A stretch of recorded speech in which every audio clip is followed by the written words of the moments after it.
Hi dears, welcome back to our family.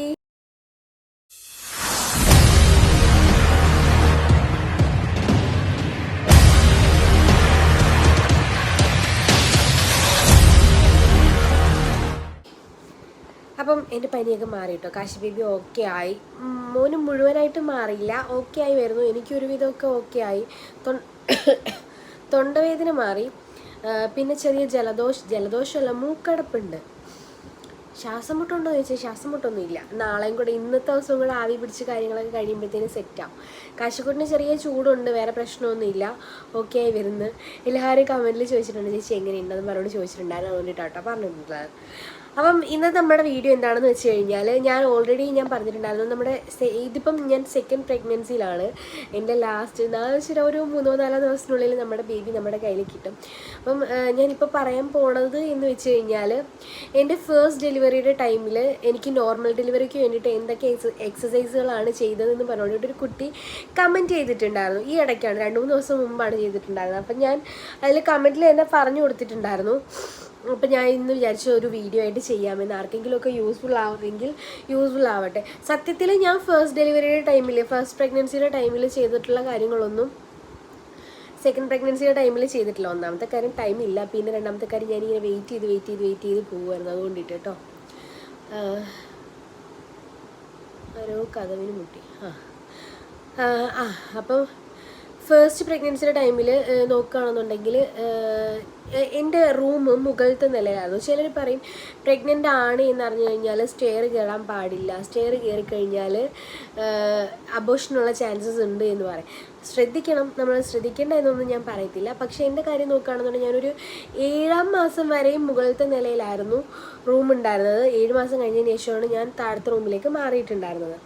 So ആ ഒരു time വരെയും ഞാൻ സ്റ്റെയർ കയറി ഇറങ്ങുമായിരുന്നു. ഒരു ദിവസം ഒരു മൂന്നോ നാലോ വട്ടമല്ല, ശരിക്കും അങ്ങോട്ടും ഇങ്ങോട്ടും എന്തിനേലുമൊക്കെ കയറി ഇറങ്ങുമായിരുന്നു. അന്ന് എനിക്കൊരു ഡോഗ് ഉണ്ടായിരുന്നു. അപ്പോൾ പുള്ളിക്കാരത്തിനെ നോക്കുകയും ചെയ്യുന്നുണ്ടായിരുന്നു. ആൾക്കുള്ള ഫുഡിൻ്റെ കാര്യങ്ങളായാലും എല്ലാം ഞാൻ മുകളിലത്തെ നിലയിൽ തന്നെയായിരുന്നു അവളെ വെച്ചിട്ടുണ്ടായിരുന്നത്. അപ്പം അവളുടെ കാര്യങ്ങളും ഞാൻ തന്നെയാണ് ഹാൻഡിൽ ചെയ്തുകൊണ്ടിരുന്നത്. അപ്പം ഒരുവിധം എനിക്ക് തോന്നുന്നു ഡെലിവറിയുടെ ടൈം വരെയും ഞാൻ ബെല്ലിൻ്റെ കാര്യങ്ങളെല്ലാം ഞാൻ തന്നെയായിരുന്നു നോക്കിക്കൊണ്ടിരുന്നത്. സോ ഡെലിവറിയുടെ ആ ഒരു ടൈം വരെയും ഞാൻ സ്റ്റെയർ നല്ല രീതിയിൽ കയറി ഇറങ്ങുമായിരുന്നു. ഞാൻ പ്രഗ്നൻ്റ് ആണ് എന്ന് അറിയുന്നതിന് മുന്നേ തന്നെ സ്റ്റാർട്ട് ചെയ്തൊരു എക്സസൈസ് അത് തന്നെയാണ് എന്ന് പറയാം. സ്റ്റെയർ നന്നായിട്ട് കയറി ഇറങ്ങുമായിരുന്നു. അതുകൊണ്ടിട്ട് തന്നെ നല്ല രീതിയിൽ നമ്മുടെ സെർവിക്സ് ഒക്കെ ഓപ്പൺ ആവാനായിട്ട് എന്നെ ഹെൽപ്പ് ചെയ്ത ഒരു ഘടകം എന്ന് പറയുന്നത് ഈ സ്റ്റെയർ കയറി ഇറങ്ങൽ തന്നെയാണ്. ഇപ്പം എന്ന് പറഞ്ഞു കഴിഞ്ഞാൽ ഞാൻ ആകെ സ്റ്റെയർ കയറി ഇറങ്ങിയിട്ടുള്ളത് ദുബായിലായിരുന്ന ടൈമിലായിരുന്നു. അന്ന് നമ്മുടെ റൂം വരുന്നത് 3-ാമത്തെ നിലയിലാണ്. അപ്പോൾ അവിടുത്തെ സ്റ്റെയർ കയറി ഇറങ്ങുക ആ ഒരു 1 മന്ത് ആ ഒരു പീരീഡ് മാത്രമാണ് ഞാൻ സ്റ്റെയർ കയറി ഇറങ്ങിയിട്ടുണ്ടായിരുന്നത്. ഇപ്രാവശ്യം ഞാൻ അത് സത്യം പറഞ്ഞാൽ ചെയ്തിട്ടില്ല. ഇനി ഇടയ്ക്കെങ്ങാണ് എനിക്ക് തോന്നുമ്പം കയറി ഇറങ്ങും. കാര്യം വെച്ച് കഴിഞ്ഞാൽ ഇപ്പം കയറാനായിട്ട് നിൽക്കുന്നുണ്ടേ എൻ്റെ പുറകിന് 2 എണ്ണം വാലായിട്ട് എൻ്റെ കൂടെ തൂങ്ങും. ഞാൻ കയറി മുകളിലെത്തുന്നതിന് മുന്നേ തന്നെ ഇവർ രണ്ടുപേരും, അതായത് എൻ്റെ ബ്രദറിൻ്റെ മോളും എൻ്റെ മോനും, ഇവർ രണ്ടുപേരും കയറി എൻ്റെ കൂടെ അങ്ങ് മുകളിൽ വരും. സോ പിള്ളേരുള്ളതുകൊണ്ടിട്ട് അതെനിക്ക് നടക്കുന്നില്ല. ഞാൻ സ്റ്റെയർ കയറി ഇറങ്ങുക എന്ന് പറയുന്നത് നടക്കുന്നില്ല. അതുകൊണ്ട് ഞാൻ ഫസ്റ്റ് ഡെലിവറിയിൽ ചെയ്ത പോലെ ഫസ്റ്റ് പ്രഗ്നൻസി ടൈമിൽ ചെയ്ത കണക്ക് 2ാമത്തെ പ്രഗ്നൻസിയിൽ ചെയ്യുന്നില്ല. അതൊക്കെ ദോഷമാണോ എന്ന് ചോദിച്ചു കഴിഞ്ഞാൽ മേ ബി അത് നോർമൽ ഡെലിവറിയെ ബാധിക്കുന്ന ഒരു കാര്യമായിരിക്കാം. നമ്മുടെ ബോഡിക്ക് വേണ്ടുന്ന എക്സസൈസ് ചെയ്ത് കൊടുക്കുക എന്നുള്ളത് നമ്മുടെ ഉത്തരവാദിത്തമാണ്. പക്ഷെ ഞാൻ അത് ചെയ്യുന്നില്ല, ഉള്ളത് പറയണമല്ലോ. ആദ്യത്തെ ടൈമിലൊക്കെ നല്ല രീതിയിൽ ആ ഒരു എക്സസൈസ് അല്ല, എൻ്റെ ഒരു ഡെയിലി റൂട്ടീനായിട്ട് തന്നെ നടന്നുകൊണ്ടിരിക്കുകയായിരുന്നു. ഞാൻ തന്നെ അറിയാണ്ട് തന്നെ അതൊരു എക്സസൈസായി മാറിക്കൊണ്ടിരിക്കുമായിരുന്നു. പിന്നെ ഞാൻ ചെയ്തൊരു കാര്യം വെച്ച് കഴിഞ്ഞാൽ ഫസ്റ്റ് പ്രഗ്നൻസി ടൈമിൽ ചെയ്തിട്ടുണ്ടായിരുന്നത് നന്നായിട്ട് നടക്കുമായിരുന്നു. ഞാൻ പ്രഗ്നൻ്റ് ആണ് എന്നറിഞ്ഞൊരു 3-ാം മാസം തൊട്ടിട്ട് ഞാൻ നടക്കുമായിരുന്നു. 3 മാസം ഉള്ളപ്പോൾ ഞാനൊരു 50 മിനിറ്റ്സ് നടക്കുമായിരുന്നു. 4 മാസമായപ്പോൾ അത് 20 മിനിറ്റ്സ് ആക്കി, പിന്നെ അത് 25 മിനിറ്റ്സ് ആക്കി. അങ്ങനെ കൂട്ടി ഞാൻ ഡെലിവറി വരെയും ഏകദേശം എല്ലാ ദിവസവും രാവിലെയും വൈകിട്ടൊന്നുമില്ല, വൈകുന്നേരം മാത്രമായിരുന്നു നടക്കുന്നുണ്ടായിരുന്നത്. ഡെലിവറി വരെ ഒരു 3/4 മണിക്കൂറെങ്കിലും ഞാൻ നടക്കുമായിരുന്നു. നടക്കാൻ മീൻസ് എവിടെയെങ്കിലുമൊക്കെ പോയി അങ്ങനെ ചുറ്റിത്തിരിഞ്ഞ് വരുമൊന്നുമല്ല, ജസ്റ്റ് വീടിൻ്റെ ഫ്രണ്ടിൽ കൂടെ അങ്ങോട്ടും ഇങ്ങോട്ടും ഫോണിൽ ടൈം വെക്കും, എന്നിട്ട് അങ്ങോട്ടും ഇങ്ങോട്ടും നടക്കും. അത് നല്ലൊരു ബെസ്റ്റ് എക്സസൈസ് ആയിരുന്നു എന്ന് എനിക്ക് ഫീൽ ചെയ്തിട്ടുണ്ട്. സെക്കൻഡ് പ്രഗ്നൻസിയിൽ വരുമ്പോൾ ഞാൻ അതും ചെയ്തിട്ടില്ല. ചെയ്യാത്തതിൻ്റെ റീസൺ എന്ന് പറഞ്ഞു കഴിഞ്ഞാൽ ഈ സെയിം സാധനം തന്നെ. ഞാൻ വീടിന് വെളിയിലേക്ക് ഇറങ്ങുന്നത് കണ്ടു കഴിഞ്ഞാൽ അന്നേരം തന്നെ ഈവനിങ് ആണല്ലോ നടക്കാനായിട്ട് പോണത്. സോ ഞാൻ വെളിയിൽ ഇറങ്ങുന്നു എന്ന് കണ്ടു കഴിഞ്ഞാൽ ഈ രണ്ടെണ്ണം എൻ്റെ പുറകെ വാലിൽ കൂടിക്കഴിഞ്ഞ് കഴിഞ്ഞാൽ നമ്മുടെ വീടിൻ്റെ തൊട്ട് ഫ്രണ്ടിൽ ഹൈവേ ആണ്. സോ ഓടിക്കഴിഞ്ഞ് കഴിഞ്ഞാൽ പിള്ളേരുടെ കാര്യമല്ലേ, പറയാൻ പറ്റത്തില്ല. ചിലപ്പോൾ ഞാൻ നടന്ന് അങ്ങ് ചെല്ലുമ്പോഴായിരിക്കും ഇതുങ്ങൾ ഇങ്ങോട്ട് ഓടുന്നത്. അതുകൊണ്ടിട്ട് അതും നടക്കത്തില്ല. വീട്ടിൽ എന്നോട് പലരും ചോദിച്ചിട്ടുണ്ടായിരുന്നു, ചേച്ചി ഒറ്റയ്ക്കാണോ ബേബീൻ്റെ കാര്യങ്ങളൊക്കെ ഹാൻഡിൽ ചെയ്യുന്നത്? അല്ല, വീട്ടിൽ ഒരുപാട് ആൾക്കാരുണ്ട്. ഞാൻ പറഞ്ഞിട്ടുണ്ടായിരുന്നു മുന്നേ എന്ന് വെച്ചാൽ 10 പേരെ അടുപ്പിച്ചിട്ടുണ്ടായിരുന്നു നമ്മുടെ വീട്ടിൽ. ഇപ്പം ഗോകുലിൻ്റെ ഫാമിലി കൂടെ വന്നിട്ടുണ്ട്. എന്ന് വെച്ചാൽ എൻ്റെ ഡെലിവറി ഡേറ്റ് അടുത്തല്ലോ. അപ്പോൾ ഗോകുൽ നാട്ടിലില്ല. അപ്പം അതുകൊണ്ടിട്ട് അമ്മയും ചേച്ചിമാരും വന്ന് നിൽക്കുകയാണ്. ഡെലിവറി കഴിഞ്ഞിട്ട് ഇനി അവർ പോവുള്ളൂ. ഇപ്പോൾ 10-15 ആൾക്കാരുണ്ട് നമ്മുടെ വീട്ടിൽ. ആരൊക്കെയെന്ന് ചോദിച്ചിട്ടുണ്ടായിരുന്നു. എൻ്റെ ഒരു കുഴപ്പം ഇതാണ്, ഞാൻ എന്തെങ്കിലും ഒരു ടോപ്പിക്ക് സംസാരിക്കുകയാണെങ്കിൽ എൻ്റെ ഇടയ്ക്ക് വേറെ ഫാമിലി കാര്യങ്ങളൊക്കെ കയറി വരും കേട്ടോ. സോ അപ്പോൾ വെറുതെ ഞാൻ അതിലോട്ട് വലിച്ചഴിച്ചു കൊണ്ടുപോകണില്ല. എന്തായാലും അപ്പം ഇത്രയും പേരുണ്ടായിട്ട് കുഞ്ഞിൻ്റെ കാര്യങ്ങൾ ആരും നോക്കുന്നില്ല എന്ന് പറഞ്ഞുകൊണ്ടിട്ട് എനിക്ക് കമൻറ്റ് വന്നിട്ടുണ്ടായിരുന്നു. നോക്കും അവർ, കുഞ്ഞിൻ്റെ കാര്യങ്ങളെല്ലാം നോക്കാൻ വീട്ടിലെല്ലാവരും വില്ലിങ് ആണ്. പക്ഷേ എന്നെക്കൊണ്ട് പറ്റും എന്നുള്ള കാര്യങ്ങൾ ഞാൻ ആരെ കൊണ്ടിട്ടും ചെയ്യിപ്പിക്കത്തില്ല. ഇപ്പോൾ ഈവൻ കുഞ്ഞിൻ്റെ ഡ്രസ്സ് വാഷ് ചെയ്യലായാലും, എൻ്റെ ഡ്രസ്സെല്ലാം ഞാൻ വാഷിംഗ് മെഷീനിലാണ് വാഷ് ചെയ്യാറുള്ളത്. കുഞ്ഞിൻ്റെ ഡ്രസ്സെല്ലാം ഞാൻ കല്ലയിലാണ് അലക്കാറുള്ളത്. എന്നെക്കൊണ്ട് ഇപ്പോൾ ഓക്കെയാണ്. എൻ്റെ ബോഡി, എനിക്ക് ഹെൽത്ത് പ്രശ്നമൊന്നും ഇല്ല. പിന്നെ ചില സമയങ്ങളിൽ നല്ല രീതിയിൽ അണയ്ക്കുകയും കുഴഞ്ഞു പോവുകയും ചെയ്യാറുണ്ട്. ആ ഒരു ടൈമിൽ മാത്രമാണ് ഞാൻ ആരെങ്കിലും ആശ്രയിക്കുന്നത്. അല്ലാത്ത ടൈമിലെല്ലാം എന്നെക്കൊണ്ട് പറ്റുന്ന കാര്യങ്ങളെല്ലാം ഞാൻ സ്വന്തമായിട്ട് തന്നെയാണ് ചെയ്യുന്നത്. എൻ്റെ ഒരു ആഗ്രഹം അങ്ങനെയാണ്. ആരെയും ബുദ്ധിമുട്ടിക്കാതെ പോകണം എന്ന് തന്നെയാണ് എൻ്റെ ഒരു ആഗ്രഹം. ഈവൻ ഇപ്പോൾ എൻ്റെ അമ്മയോ ഗോകുലോ നാട്ടിലുണ്ടായിരുന്നു എന്നുണ്ടെങ്കിൽ ഞാൻ അത് രണ്ടുപേരുടെ തലയിൽ കൊണ്ട് വെച്ചേനെ. അമ്മയുണ്ടെന്നുണ്ടെങ്കിൽ അമ്മയോട് പറയാം, അമ്മ അത് ചെയ്യും, ഇത് ചെയ്യാം, ഇത് അങ്ങനെ ചെയ്യമ്മ എന്ന് പറഞ്ഞു ഞാൻ ബെഡിലിരിക്കത്ത് മാത്രമേ ഉള്ളൂ. എല്ലാ കാര്യങ്ങളും അമ്മയെ കൊണ്ടിട്ട് ഞാൻ ചെയ്യിപ്പിക്കും. സെയിം ഗോകുലുള്ളപ്പോഴും അത് കണക്ക് തന്നെയാണ്. ഫുഡ് കഴിക്കാൻ പോലും ഗോകുലിനെ ആശ്രയിക്കുന്ന ആ ഒരു ശീലമാണ് എനിക്കുള്ളത്.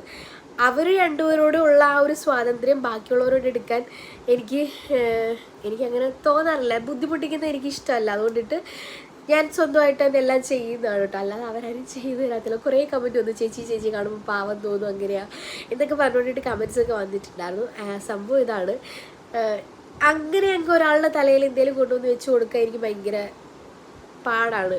അതുകൊണ്ടിട്ടാണ്. എന്നെക്കൊണ്ട് ഓക്കെ ആണെന്നുണ്ടെങ്കിൽ ഞാൻ ചെയ്യും. ഞാൻ ആദ്യത്തെ കാശിയുടെ ടൈമിൽ, പ്രഗ്നൻ്റ് ആയിരുന്ന ടൈമിൽ അന്ന് ഞാൻ വർക്ക് ചെയ്യുന്ന മീൻസ് ഞാൻ ഒരു ചെറിയൊരു ഓൺലൈൻ ബുട്ടിക്ക് സ്റ്റാർട്ട് ചെയ്തിട്ടുണ്ടായിരുന്നു. സോ ആ ടൈമിലൊക്കെ ഡ്രസ്സ് എടുക്കാനും മറ്റതും മറിച്ചതും ഒക്കെ ആയിട്ട് ഞാൻ ബസ്സിൽ തന്നെയാണ് കൊല്ലത്തേക്കൊക്കെ പൊയ്ക്കൊണ്ടിരുന്നത്. ഒറ്റയ്ക്ക് തന്നെയായിരിക്കും. ചിലപ്പോൾ അമ്മ ഉണ്ടായിരുന്നു. അന്ന് മാമൻ്റെ വൈഫ് കൂടെ വരുമായിരുന്നു. അപ്പോൾ അവൾ വരുമായിരുന്നു. ഇപ്പോൾ അവളില്ല.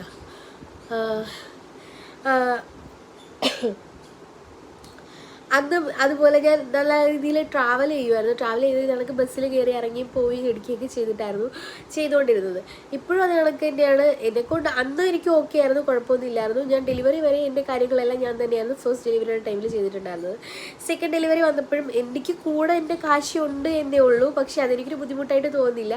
എല്ലാത്തിനും ഞാൻ അവനെ ഇങ്ങനെ ചേർത്ത് പിടിച്ച് കൊണ്ട് നടക്കും, അത്രേ ഉള്ളൂ. അപ്പോൾ അത് പോട്ടെ. പിന്നെ ഞാൻ ചെയ്ത എക്സസൈസ് എന്ന് പറഞ്ഞാൽ, എക്സസൈസ് എന്ന് എനിക്ക് ഫീൽ ചെയ്തൊരു കാര്യം ഞാൻ പറഞ്ഞു തരട്ടെ. ഞാനിത് സെക്കൻഡ് പ്രഗ്നൻസിയിലും ഫസ്റ്റ് പ്രഗ്നൻസിയിലും ചെയ്യുന്നതാണ്. അതായത് പ്രൈവറ്റായിട്ട് ചെയ്യാൻ പോകുന്ന ഒരു കാര്യമാണല്ലോ. കുളിക്കാൻ പോകുമ്പോൾ വെള്ളം നമ്മൾ കപ്പിൽ നോർമലി ചുമ്മാ ഇങ്ങനെ കുനിഞ്ഞ് നിന്നിട്ട് വെള്ളം കോരുമില്ലേ, അങ്ങനെ ചെയ്യാണ്ടിട്ട് 2 കാലും വൈഡാക്കി വെച്ചിട്ട് നല്ല രീതിയിൽ ഇരുന്നിട്ട് കപ്പിൽ വെള്ളം കോരിയിട്ട് ഉയർന്ന് പൊങ്ങിയിട്ട് വെള്ളം ഒഴിച്ചിട്ട് പിന്നെയും സെയിം ആ ഒരു പ്രൊസീജിയർ തന്നെ ഞാൻ ചെയ്യും. താഴത്തേക്ക് 2 കാലും ഇങ്ങനെ അകത്തി വെച്ചിട്ട് താഴത്തേക്ക് ഇരിക്കുമ്പോൾ നമ്മുടെ ഈ കാല് 2 ഇങ്ങനെ വൈഡായിട്ട് തന്നെ ആയിരിക്കുമല്ലോ ഇരിക്കുന്നത്. അത് നല്ലൊരു എക്സസൈസാണ്. മറ്റേ ഡക്ക് വാക്ക് ഉണ്ടല്ലോ, ഏകദേശം ആ ഒരു പൊസിഷനിൽ ഇരിക്കും നമ്മൾ. എന്നിട്ട് നമ്മൾ എണീറ്റിട്ട് വെള്ളം ഒഴിക്കും. ഞാൻ അതൊരു 10-20 വട്ടം അങ്ങനെ ഫസ്റ്റ് പ്രഗ്നൻ്റ് ആണ് എന്ന് അറിയുന്ന ടൈം തൊട്ടിട്ടായാലും ഇപ്പോഴും അത് കണക്ക് തന്നെയാണ്. താഴത്തേക്ക് വൈഡായിട്ട് ഇരുന്നതിന് ശേഷം ഉയർന്നിട്ട് വെള്ളം ഒഴിക്കും. പിന്നെയും താഴത്തേക്ക് ഇരിക്കും. നമ്മൾ കുളിക്കുകയും ചെയ്യും, അതിൻ്റെ കൂട്ടത്തിൽ എക്സസൈസും ആവും. അത് ഞാൻ ഇപ്പോഴും ചെയ്യുന്നുണ്ട് കേട്ടോ. ഫസ്റ്റ് പ്രഗ്നൻസി ടൈമിൽ ഞാൻ ചെയ്യുന്നൊരു എക്സസൈസ് എന്ന് പറയുന്നത് എക്സസൈസായിട്ട് എനിക്ക് ഫീൽ ചെയ്തിട്ടുള്ളത് ആ ഒരു കാര്യമാണ്. പിന്നെന്ന് പറഞ്ഞു കഴിഞ്ഞാൽ ഫസ്റ്റ് പ്രഗ്നൻസിയുടെ ടൈമിൽ വാഷ്റൂം എൻ്റെ വാഷ്റൂം ഞാൻ വേറെ ആരും അങ്ങനെ യൂസ് ചെയ്യാറില്ല. എൻ്റെ റൂമിൽ ഞാൻ മാത്രമായിരിക്കും യൂസ് ചെയ്യാറുള്ളത്. ഇപ്പോൾ വാഷ്റൂം ഞാൻ തന്നെയാണ് തേച്ച് കഴുകാറുള്ളത്. സോ അന്ന് മറ്റേ വലിയ ബ്രഷ് ഉണ്ടല്ലോ, നമ്മൾ നിന്നുകൊണ്ടിട്ട് തന്നെ വാഷ് ചെയ്യുന്ന ബ്രഷ്, ആ ബ്രഷ് ഇല്ലായിരുന്നു. ഇപ്പം അതുണ്ട്. അതുകൊണ്ടിട്ട് അതിൻ്റെ കാര്യത്തിൽ തീരുമാനമായി. അതെന്ന് വെച്ച് കഴിഞ്ഞാൽ ചെറിയ ബ്രഷാണ്, നമ്മൾ താഴത്ത് നിലം തുടയ്ക്കുന്ന ബ്രഷ് ചെയ്യുന്ന ചെറിയ ബ്രഷ്. ആ ബ്രഷ് വെച്ചിട്ട് ഞാൻ ഇരുന്നിട്ട് എനിക്ക് ഡെലിവറിക്ക് ഒരു 1 വീക്ക് മുന്നേ വരെയും അന്ന് ഞാൻ ഇപ്പം ആ വലിയ ബ്രഷ് ഉള്ളതുകൊണ്ടിട്ട് ഞാൻ ഡെയിലി വാഷ് ചെയ്ത് വിടും. മറ്റേ ബ്രഷ് ആയിരുന്ന ടൈമിൽ ഞാനൊരു 1 വീക്ക് കൂടുമ്പോഴൊക്കെ ടോയ്ലറ്റ് വാഷ് ചെയ്യുള്ളായിരുന്നു. ടോയ്ലറ്റ് മീൻസ് ഫ്ലോർ ക്ലീൻ ചെയ്യുന്നതിൻ്റെ കാര്യമാണ് ഞാൻ ഉദ്ദേശിക്കുന്നത്. അപ്പോൾ അത് നന്നായിട്ട് ഇരുന്നിട്ട് തന്നെയാണ് ചെയ്യാറുള്ളത്. സോ അത് നല്ലൊരു എക്സസൈസായിട്ട് എനിക്ക് ഫീൽ ചെയ്തിട്ടുണ്ട്. അതൊക്കെയായിരുന്നു എനിക്കൊരു എക്സസൈസ് എന്ന് എനിക്ക് ഫീൽ ചെയ്ത കാര്യങ്ങൾ അതൊക്കെയാണ്. പിന്നെ അല്ലാതെ എനിക്ക് വീട്ടിൽ ചെയ്യാനായിട്ട് വേറെ ജോലിയൊന്നും ഇല്ല. അതുകൊണ്ടിട്ടായിരുന്നു ഞാൻ അതൊക്കെ ചെയ്തത്. എൻ്റെ കാര്യങ്ങളെല്ലാം ഞാൻ ചെയ്തു പോകണമല്ലോ. അങ്ങനെ അത് ചെയ്യുമായിരുന്നു. നന്നായിട്ട് ഇരുന്നും നൂന്നുമായിരുന്നു വാഷ് ചെയ്യുന്നത്. ഇപ്പം ഞാനത് ചെയ്യുന്നുണ്ട് കേട്ടോ. ഇപ്പം ഡെലിവറിയോട് അടുത്ത ആ ഒരു ടൈമിൽ ഞാൻ അങ്ങനെ എക്സസൈസ് എന്ന രീതിയിലല്ല, ഫ്ലോർ ക്ലീൻ ചെയ്യാൻ വേണ്ടിയിട്ട് ചെറിയ ബ്രഷ് യൂസ് ചെയ്തിട്ട് ഞാൻ ചെയ്യുന്നുണ്ട്. കാര്യം ഫസ്റ്റ് പ്രഗ്നൻസിയുടെ ടൈമിൽ എനിക്കത് യൂസ്ഫുൾ ആയിരുന്നു. അതുകൊണ്ടിട്ടാണ് ഞാൻ ഇപ്പം അങ്ങനെ ചെയ്യുന്നത്. ബേബി ദൈവം സഹായിച്ച് എല്ലാം നല്ല രീതിയിൽ നടക്കട്ടെ. അപ്പം ഈ 4 എക്സസൈസാണ് ഞാൻ എക്സസൈസ് എന്നും പറഞ്ഞുകൊണ്ടിട്ട് എനിക്ക് ചെയ്തതായിട്ട് ഫീൽ ചെയ്യുന്നത്. പിന്നെ എനിക്ക് ഡെലിവറിക്ക് ഒരു എത്രയാണ്, എനിക്ക് ഡെലിവറി ഡേറ്റ് പറഞ്ഞത് ഓഗസ്റ്റ് 26-ാം തീയതി ആയിരുന്നു. പക്ഷേ എനിക്ക് ഡെലിവറി ആയത് ഓഗസ്റ്റ് 13-ാം തീയതിയാണ്. സോ ഓഗസ്റ്റ് 6-ാം തീയതി ഗോകുൽ ദുബായിൽ നിന്ന് നാട്ടിലേക്ക് വന്നു. നാട്ടിൽ വന്നപ്പോൾ ഞാനും അനിയനും കൂടെയാണ് ഗോകുലിനെ വിളിച്ചുകൊണ്ട് വരാനായിട്ട് പോയത്. ചേച്ചി ഉണ്ടായിരുന്നു. ഞങ്ങളെല്ലാവരും കൂടെ പോയതിന് ശേഷം ലുലു മാളിൽ കയറി. ട്രിവാൻഡ്രത്ത് ലുലുവിൽ കയറിയിട്ട് ഏകദേശം ഒരു 2 മണിക്കൂർ അടുപ്പിച്ച് മൊത്തം ലുലു ചുറ്റി നടന്ന് ഞാൻ കണ്ടു. അതും എനിക്ക് ഏറ്റവും ബെസ്റ്റ് ഒരു എക്സസൈസായിട്ട് എനിക്കിപ്പോൾ ഫീൽ ചെയ്യുന്നുണ്ട് കേട്ടോ. സോ എന്താ പറയുക, നല്ല രീതിക്ക് നടന്നു. ആ നടത്തത്തിലാണ് എനിക്ക് ഡെലിവറി ഡേറ്റ് കുറേ മുന്നേ ആയത്. എനിക്ക് സ്കാനിങ്ങിൻ്റെ ഡേറ്റ്, PVയുടെ ഡേറ്റ് ഒന്നും കിട്ടിയിട്ടുണ്ടായിരുന്നില്ല. ഡേറ്റ് കിടക്കുമായിരുന്നു. എന്നിട്ടും എനിക്ക് ഇത്ര നേരത്തെ ഡെലിവറി ആയതിൻ്റെ ഒരു റീസൺ എന്ന് വെച്ച് കഴിഞ്ഞാൽ അത്രത്തോളം ഞാൻ നടന്നു. സ്റ്റെയർ കയറി, അന്ന് ലിഫ്റ്റ് എടുക്കാനായിട്ട് ഞങ്ങൾ സ്റ്റെയർ കയറി അയച്ചു. ഡെലിവറി ആവും എന്ന് വിചാരിച്ചിട്ട് നടന്നതല്ല, അന്നത്തെ ഒരു സിറ്റുവേഷനിൽ ഞങ്ങൾ ഇങ്ങനെയൊക്കെ നടക്കുമായിരുന്നു ചെയ്തിട്ടുണ്ടായിരുന്നത്. അവിടെ മൊത്തം കയറി ചുറ്റി കറങ്ങി തിരിഞ്ഞ് അങ്ങനെയൊക്കെയായിരുന്നു വന്നിട്ടുണ്ടായിരുന്നത്. സോ അത് നല്ലൊരു എക്സസൈസായിട്ട് എനിക്ക് ഫീൽ ചെയ്തിട്ടുണ്ടായിരുന്നു. ഈ ടൈമിൽ ഞാൻ അങ്ങനെയൊക്കെയായിരുന്നു പ്രതീക്ഷിച്ചുകൊണ്ടിരുന്നത്. ഗോകുൽ വരുന്നതിന് മുന്നേ തന്നെ ഗോകുലിനെ വിളിക്കാൻ പോകണം, അതുപോലെ ലുലുലോ അല്ലെങ്കിൽ വേറെ എവിടെയെങ്കിലും മാളിലൊക്കെ കയറണം, 2 മണിക്കൂർ കണക്ക് ചുറ്റിത്തിരിഞ്ഞ് നടക്കണം, പെട്ടെന്ന് സുഖമായിട്ട് വന്ന് വീട്ടിൽ വന്ന് പ്രസവിക്കണം. എന്തൊക്കെയായിരുന്നു ഞാൻ ചിന്തിച്ചുകൊണ്ടിരുന്നത് ഡെലിവറിയുടെ ടൈമിൽ. പിന്നെ കുറേ പേര് ചോദിച്ചിട്ടുണ്ടായിരുന്നു, ചേച്ചി ഡെലിവറിയുടെ ടൈമിൽ ഗോകുൽ നാട്ടിലുണ്ടാവുമോ, വരുമോ എന്നൊക്കെ ചോദിച്ചിട്ടുണ്ടായിരുന്നു. ഗോകുൽ വരില്ല കേട്ടോ. അവർ ഓൾറെഡി 18-ാം തീയതി വരാനാണ് ടിക്കറ്റ് എടുത്തിട്ടുണ്ടായിരുന്നത്. ഇന്ന് വിളിച്ചപ്പോൾ പറഞ്ഞു ചിലപ്പോൾ 20-ാം തീയതി 22-ാം തീയതി ഒക്കെ കഴിഞ്ഞിട്ടേ വരാൻ പറ്റത്തുള്ളൂ എന്ന് പറഞ്ഞു. അവിടെ കുറേ കാര്യങ്ങളൊക്കെ ചെയ്ത് തീർക്കാനുണ്ട്. അതുകൊണ്ടിട്ട് ഡെലിവറിയുടെ ടൈമിൽ ആ കൊച്ചുണ്ടാവില്ല. സോ ഇനി എന്തായാലും വെയിറ്റ് ചെയ്യാനും പറ്റില്ലല്ലോ. അതുകൊണ്ടിട്ട് നാളെ, ഇന്നിപ്പം 11-ാം തീയതി, നാളെ ഇന്ന് 12, നാളെ 13, 14, 14-ാം തീയതി ഞാൻ അഡ്മിറ്റ് ആവാൻ പോവുകയാണ്. അപ്പോൾ ഒരു അഡ്മിറ്റ് ആവുന്നതിൻ്റെ അന്ന് എന്തൊക്കെയോ ടെസ്റ്റുകളൊക്കെ ചെയ്യണമെന്ന്, ബ്ലഡ് ടെസ്റ്റോ കാര്യങ്ങളോ ഒക്കെ ചെയ്യണമെന്ന് പറഞ്ഞിട്ടുണ്ടായിരുന്നു ഡോക്ടർ. അതിന് ശേഷം പിറ്റേന്ന് ഗുളിക വെക്കാമെന്ന് പറഞ്ഞു. ഗുളിക വെച്ച് പെയിൻ വന്നില്ല എന്നുണ്ടെങ്കിൽ ട്രിപ്പ് ഇടാമെന്നാണ് പറഞ്ഞേക്കുന്നത്. എനിക്കറിയത്തില്ല. ആക്ച്വലി ഞാൻ ഇന്ന് ഡോക്ടറെ കാണാൻ പോകേണ്ട ദിവസമായിരുന്നു, ഞാൻ പോയില്ല. 2 ദിവസം കൂടെ കിട്ടുമല്ലോ എന്ന് വിചാരിച്ചിട്ടാണ്. വളരട്ടെ കുഞ്ഞുമാവ വളരട്ടെ. BP ഒക്കെ ചെക്ക് ചെയ്തപ്പോഴത്തേന് BP ഒക്കെ നോർമലാണ്, കുഴപ്പമൊന്നുമില്ല. ആക്ച്വലി എനിക്ക് BP കൂടി കുറഞ്ഞ് നിൽക്കുന്നു എന്ന് പറഞ്ഞിട്ടാണ് അഡ്മിറ്റ് ആക്കാമെന്ന് പറഞ്ഞത്. വേറെ പ്രശ്നമൊന്നുമില്ല. എനിക്ക് സെർവിക്സ് ഓപ്പൺ ആയിട്ടില്ല, കുഞ്ഞിന് വേറെ പ്രശ്നമൊന്നുമില്ല, എനിക്ക് വേറെ പ്രശ്നമൊന്നുമില്ല. ആകെ ഉള്ളൊരു പ്രശ്നം BP. ഡോക്ടറെ കാണാൻ ഒരു വട്ടം ചെയ്തപ്പോൾ 180 ആയിട്ടുണ്ടായിരുന്നു. അപ്പോൾ അതിൻ്റെ ഒരു ഇത് വെച്ചിട്ടാണ് അഡ്മിറ്റ് ആക്കാമെന്ന് ഡോക്ടർ പറഞ്ഞിട്ടുണ്ടായിരുന്നത്. വേറെ പ്രോബ്ലം ഒന്നുമില്ല.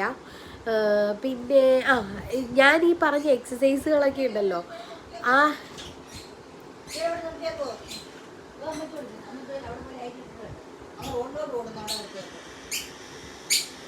കുഞ്ഞിക്കിളിയേ, എന്റെ കുഞ്ഞിക്കിളി വന്നേ. എവിടെയാണ്? കാച്ചുന്റെ പനി മാറിയോ ചോദിച്ചെന്ന്. കാച്ചുന്റെ പനി മാറിയോന്ന് ചോദിച്ചെന്ന് ചേച്ചിമാരൊക്കെ ചോദിച്ചെന്ന് കേട്ടോ. എൻ്റെ മോൻ്റെ പനി മാറിയോന്ന്. കാച്ചു ഒരു ടാറ്റാറ്റ പറഞ്ഞേ. ടാറ്റാ, ഒരു ഉമ്മ കൊടുത്തേ. ഉമ്മ വേണ്ട, ഓഫാക്കല്ലേ. ടാറ്റാ. എൻ്റെ കാശിക്കുട്ട ആക്റ്റീവ് ആയിട്ടോ. ഇന്നലത്തെ ദിവസം കുഞ്ഞ് ആകെ ക്ഷീണിച്ച് ആകെ ഒരു പരുവായിരുന്നതാ. ഓ എൻ്റെ ചക്കര മോനാണേ. Tata Tata.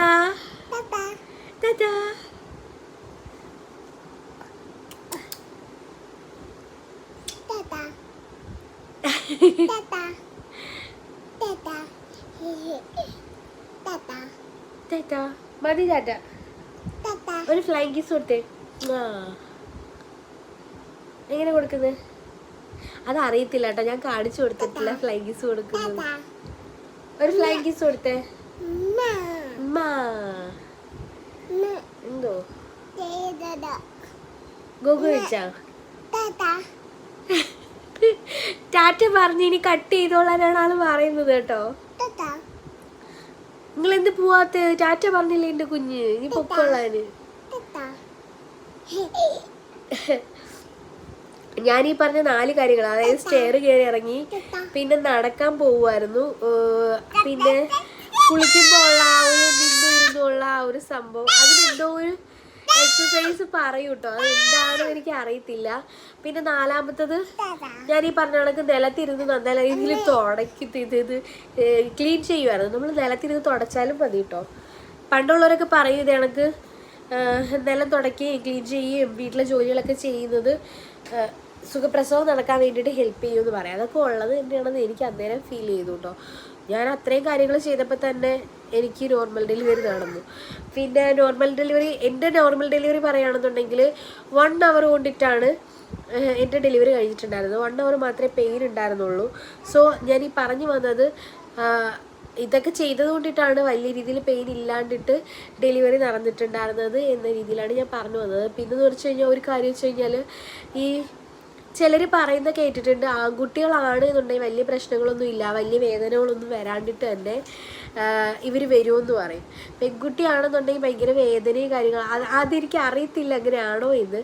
Next girl baby ആണെന്നുണ്ടെങ്കിൽ ഞാൻ പറയാം അങ്ങനെ ആയിരുന്നോ എന്ന്, എന്താണ് എക്സ്പീരിയൻസ് എന്ന് ഡെലിവറി കഴിഞ്ഞതിന് ശേഷം ഞാൻ അടുത്തത് ഷെയർ ചെയ്യാം. നിങ്ങൾക്ക് നിങ്ങളുടെ അഭിപ്രായം എന്താണെന്ന് വെച്ചാൽ കമൻറ്റ് ചെയ്യണം കേട്ടോ. ഗേൾ ബേബി ആണെങ്കിൽ ഇങ്ങനെ, ബോയ് ബേബി ആണെങ്കിൽ എങ്ങനെയാ, അതുപോലെ എക്സ്പീരിയൻസ് എന്താണ് ഇത് ഷെയർ ചെയ്യണം കേട്ടോ. ആർക്കെങ്കിലും ഒക്കെ കാശി എന്തോ ചട്ടമ്പിത്തരം ഒപ്പിക്കുന്നു. കുഞ്ഞു ബേബിയുടെ സാധനങ്ങളെല്ലാം ചെറിയൊരു വാർഡ്രോബിൻ്റെ അകത്താക്കി വെച്ചിട്ടുണ്ട്. അതിങ്ങനെ വലിച്ചെടുക്കും, എന്നിട്ട് അതെല്ലാം അവിടെ എല്ലാം നിരത്തിയിടും. അതൊക്കെയാണ് പരിപാടികൾ.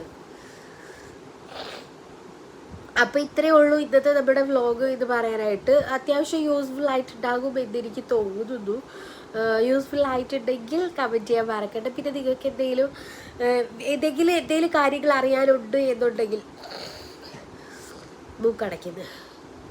അതേ ഞാൻ ഭയങ്കര ചൂടായിരുന്നു, അപ്പം ഞാൻ AC ഇട്ടിട്ടുണ്ടായിരുന്നു, അതാ റിമോട്ട് എന്ത് ചെയ്യേ അതുകൊണ്ടെല്ലാം വലിച്ചിളക്കുന്നു. അപ്പം ശരി, ഞാൻ ചെല്ലട്ടെ. ഇല്ലാന്നുണ്ടെങ്കിൽ മൊത്തം വലിച്ച് വാരിയിട്ട് മൊത്തം നാശമാക്കും. വേണ്ട